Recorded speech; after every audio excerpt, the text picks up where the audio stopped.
જય જોહાર।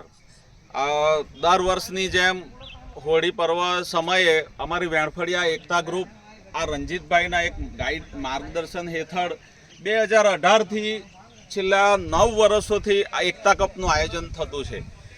અમારું ગ્રુપ એવું છે કે વેણફળિયા એક સંગઠિત રહી ક્રિકેટના માધ્યમથી એ રંજીતભાઈનો એક નિર્દોષ અને નિસ્વાર્થ ભાવથી રંજીતભાઈ દર વર્ષે 2018થી આ 9 વર્ષથી આ ટુર્નામેન્ટનું આયોજન થાય છે દર વર્ષે ધૂળેટીના દિવસે।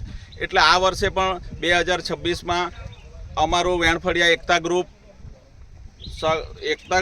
એકતા જ રહેશે અને એકતા જ રહે એના માટે અમારું આ ક્રિકેટ એક માધ્યમ છે।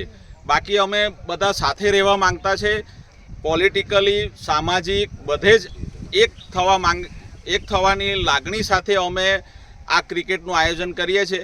એમાં છેલ્લા 9 વર્ષથી અમારા રંજીતભાઈનો સૌથી મહત્ત્વનો ફાળો અને સૌથી મહત્ત્વનું આયોજન રંજીતભાઈનું રહી છે। એટલે અમે વેણફળિયા ગ્રુપ અમારા રંજીતભાઈને ખૂબ ખૂબ શુભેચ્છા આપીએ છીએ। તારીખ 5 માર્ચ 2026ના રોજ ખેરગામના વેણફળિયા ક્રિકેટ ગ્રાઉન્ડ ખાતે વેણફળિયા ક્રિકેટ પ્રીમિયર લીગ 2026નું ભવ્ય આયોજન કરવામાં આવ્યું હતું। નવયુવક રણજીતભાઈ પટેલ દ્વારા આ ટુર્નામેન્ટનું સતત 9મી વખત આયોજન કરવામાં આવ્યું હતું। ગામમાં એકતા અને ભાઈચારાને મજબૂત બનાવવાના હેતુથી યોજાયેલી આ ટુર્નામેન્ટમાં કુલ 6 ટીમોએ ભાગ લીધો હતો।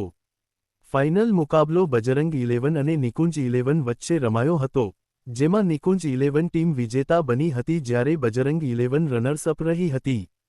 કાર્યક્રમમાં ગામના આગેવાનો અને યુવાનો મોટી સંખ્યામાં હાજર રહ્યા હતા તથા અંતે પ્રીતિભોજનનું પણ આયોજન કરવામાં આવ્યું હતું।